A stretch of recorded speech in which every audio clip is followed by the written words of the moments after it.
Hi, I'm Dr. Wendy Nickerson from the Nickerson Institute of Integrative Health Training.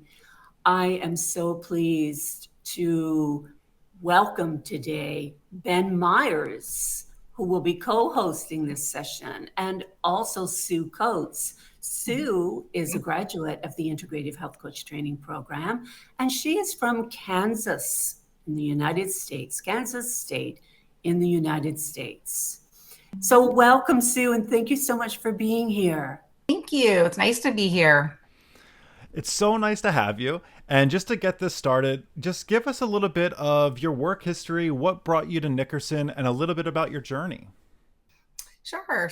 I graduated from college in 1987 in journalism with the hopes of getting into hospital public relations. I've always had an interest in health and wellness. I grew up as a swimmer and learned about the weight room at age 18 and haven't stopped weightlifting since. I've always had that passion and wanted to somehow get into the healthcare field. And nursing wasn't going to cut it for me. My grades, I kind of struggled back then with the math and science courses. So got into public relations, but ended up getting a job with a health maintenance organization right out of college instead, and then got into pharmaceutical sales. And I was in that for about 10 years. And then we started our family, and I decided to quit my job at that point and dabbled in various other things throughout the years, which brought me to this point. So that's basically my education background. Yeah. You have had a very extensive experience, that's for sure, Sue. And I knew that when you applied for the program. And I also knew that you would be an excellent candidate as an integrative mental health coach, especially given your physical fitness background, your desire for that, and which is so health related, and given what we know about our physical health being so related to our mental health. That was crucial. One of the things that brings people to integrative mental health is having some of their own experiences or challenges with mental or physical health. I'm certainly one of those, and it kind of pushes you into this field a bit. I'm wondering if you had any of those kinds of experiences. Definitely. Yeah. I grew up with lots of depression, didn't realize at the time anxiety as well. I didn't really understand what anxiety was. I thought it meant that if you thought you were having a heart attack because you were so anxious about something, that was anxiety. But I understand now that it can be much more than that. And I struggled with both, and started out with medication at first. That helped a little bit, and working out definitely helped, but it wasn't enough. I continued to search through the years for different ways to help myself. And that kind of led me to this journey. Thank you so much for sharing that. I think when we get to a point where we can be open about our experiences, it helps others being able to relate to us. And congratulations for taking those experiences and bringing it to where you are now, Sue. That is very commendable. I'll use the word commendable. Mm-hmm. Thank you. Yeah, I never stopped searching to feel the best that I could feel, because I understand we don't need to feel that way. There's always hope. There's always help. And for me, that was my journey, was to figure it out. And when I found the Nickerson Institute, it was like a dream come true. It just matched everything that I had worked for and learned about to a T. It was just unbelievable. So I'm very grateful for the opportunity. And I think that leads us right into our next question, Sue, is what was your journey to get into integrative health coaching and to find the Nickerson Institute? I know you talked a little bit about your depression and things like that, but what brought you to get to the point of, I think I want to explore becoming an integrative mental health coach? Yeah. So unfortunately, my dad passed away in 2004. He had Alzheimer's.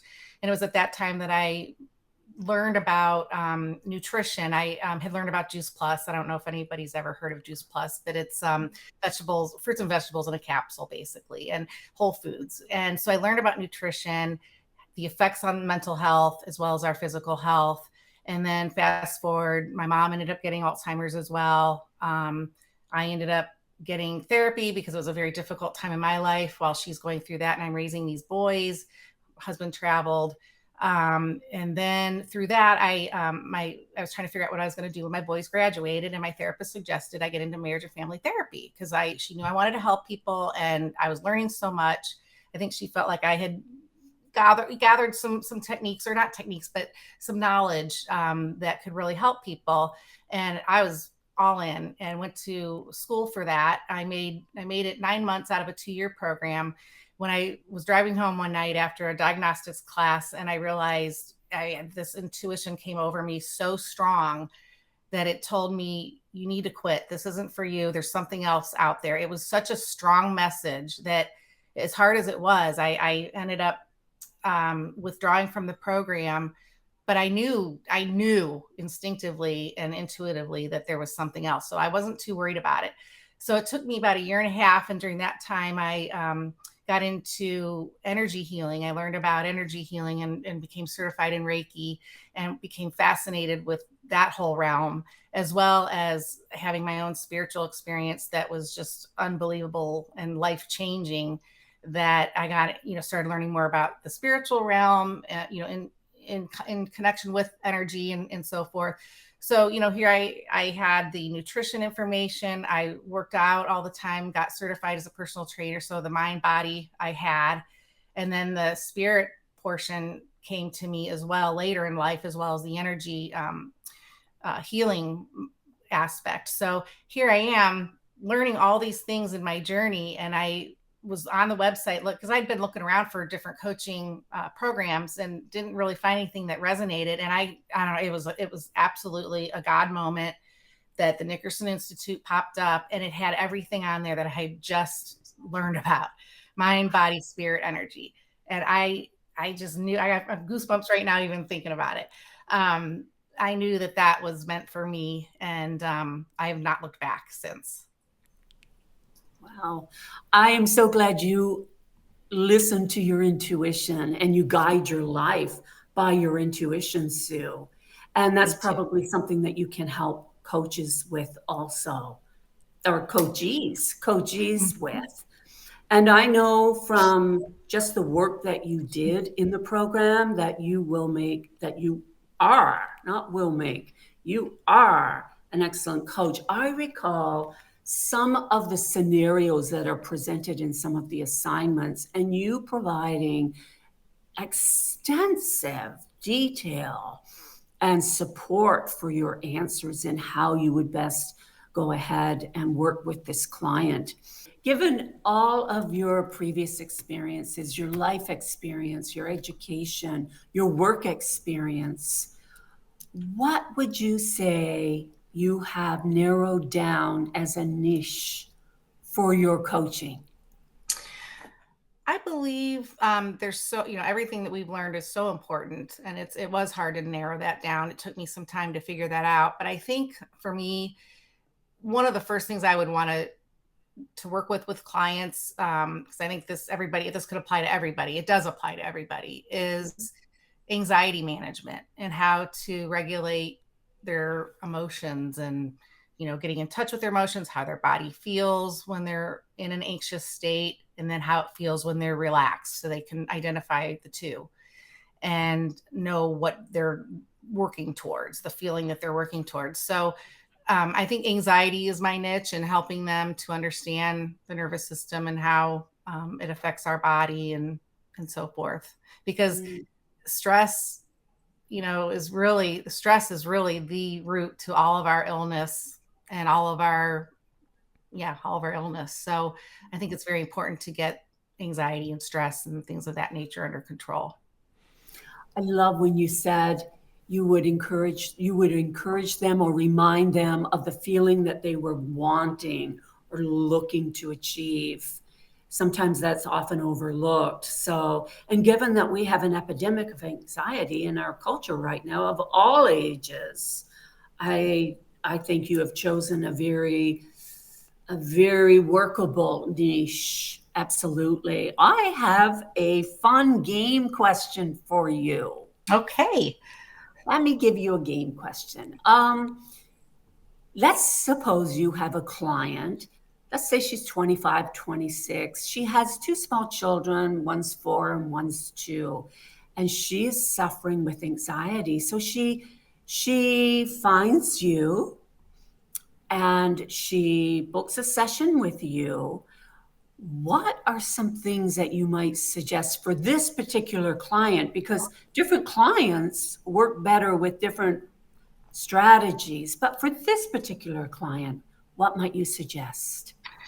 Well, I think I was thinking about that as you were asking me that. And if there was someone else in the home that could watch the children while she maybe went outside and took some deep breaths and kind of got away from the situation, that's one thing. But if she's there by herself with the two children, maybe she could kind of make a game of it. And I would explain to her that when she gets into this heightened state of anxiety, that, her fight or flight reaction can kick in, and that can make it very difficult to move forward. So it's very important to calm that down and to regulate our emotions. And one way, especially with a little 2-year-old and a 4-year-old, that they might understand it is make a game of it. And one of the things to do to kind of what am I trying to say, get out of that state, that fight or flight state, is to just dance around and move around and move around, get your body moving. And maybe they could do that together and make a game of it, and dance around, and then have a game of where we're going to sit as quietly as we can and just give her some time to maybe take some deep breaths and just really try to calm herself down, and just be very mindful of that moment.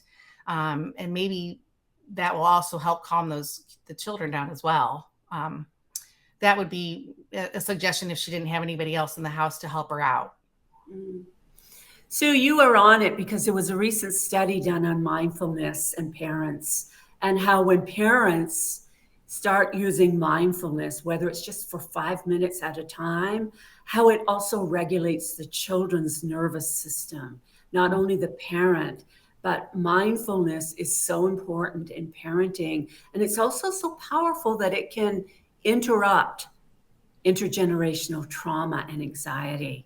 So you're on it. You're on it. I knew you'd have an excellent answer for that. Thank you. Thank you, Sue. Sure.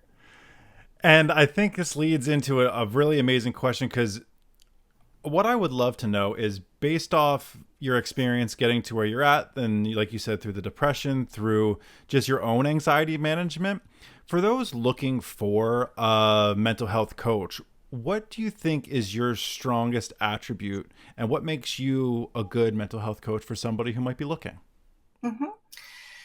I think, number one, my life experience, and I've been through a lot myself, through my own anxiety and depression, through being a caregiver, through autoimmune diseases, having 2 children that I've had to raise and help them deal with their own anxiety, plus a mother-in-law as well. Well, actually, our whole family, now that I think about it, we've all had significant anxiety in our lives. So I've had a lot of experience helping people with that, and just my desire to help others, my empathy, my the fact that I never give up. I never gave up on myself, and I would never give up on my clients. I'd want to do everything I could to help them to feel better, because they don't have to feel that way. And there's always help. There's always hope. There's always something that, we can try. And I never stop learning. I love to learn. So I think that's it. I would never give up. I would keep trying. Are you taking clients? Because I know one anxious human over here that could certainly use a little bit of that hope and inspiration. And I'm just so grateful for people like you, because speaking from somebody who has panic disorder, anxiety disorder, depression, I know just how important it is to have somebody like yourself to be able to talk to as my authentic self, to feel understood, to feel safe, to feel like there's just that pinhole of hope that I can get through this. So the work you're doing is incredibly powerful. And I'm just so grateful for one, you sharing your journey, but also just providing a space for people to show up as their authentic self, be who they are, and have somebody like you as a teammate to work through this. So thank you for all the work you're doing there. Thank you. Thank you very much. Wow, you have so much to offer, Sue. I am wondering, I know you're building your practice, Yes. and I'm wondering how are you expanding what your practice? What plans do you have for expanding your practice and getting the word out there? Yeah, so I am right now. I think it's very important to. I've always wanted to do this too, is give back to my community, and so one of the things that I'm doing is I'm reaching out to a women's center in downtown Kansas City, run by some nuns, and I'm going to hold some workshops and some presentations for some of the women that come through. Well, not just women, but well, it is a women's center, so mostly women. There are some men that come through, but hold some workshops and presentations, get some experience under my belt, and so I'm more comfortable in front of an audience, but at the same time help them hopefully, and hopefully expand that to others, and then bring it back to my community where hopefully I can also reach out to the schools. And I think there's a lot of athletics, the athletic programs around here. I think the coaches, the kids, everyone could benefit from some different presentations I have in mind for that. As I know, my son was a college athlete, and I learned a lot through him of maybe some shortcomings that some of these teams or programs might have with regards to their athletes, their student athletes, and their mental health, and maybe, I don't know, maybe help provide some resources or something like that for them. But I know it's needed, and it's very important because it was a big struggle for my son. So that's pretty big passion of mine. So those are just some areas I'm kind of thinking about reaching out. And I have my own private practice as well that through word of mouth, or I'm again through the schools, I'm hoping that will help bring in more clients. Absolutely. And you mentioned you have your own private practice. So I was wondering, is there like websites or any social media, Facebook groups, or anything like that where we can find more information? Where if somebody was looking for a mental health coach with their anxiety or everything we discussed here, is there a place that they can land and find you? Yep, sure. So my business is called Transcend Wellness. It's TRANSCEND Wellness, all one word. My website is Transcend Wellness OP for Overland Park, which is where I live in Kansas and where my office is. So transcendwellnessop.com. And that gives you all the information about myself and my practice. And then I also I'm working with somebody right now. I'm not very technically literate, so she's helping me combine my Facebook page, my professional page, my Instagram, and all of that right now. So that's kind of in the works, but I will have information on my website about that once it's finalized. That is awesome. I just know the amount of work you're doing, and I know how hard it is to work through our own stuff and then turn around and put our hand out to help others. And once again, I might sound like a broken record, but I'm just so appreciative of the work you're doing. And I want you to know through all of the hardships and all of the learning curves that you are making a tremendous difference. And people are so fortunate to be able to have a resource like you. Thank you so much, Sue. Thank you, Ben. That's very nice of you. Thank you. Sue, I too want to thank you for taking the time today just to educate us all on where you've been, what you've done, what your aspirations are. I've known you throughout the program. I know the quality of work that you do firsthand, both in terms of recordings and in terms of written assignments. So I encourage anyone, if Sue Coates is resonating with you as a coach, please reach out to her. Mm-hmm. Thank you, Sue. Thank you very much. I really appreciate it. Take care, everybody. Thanks for having us. Bye. Mm-hmm.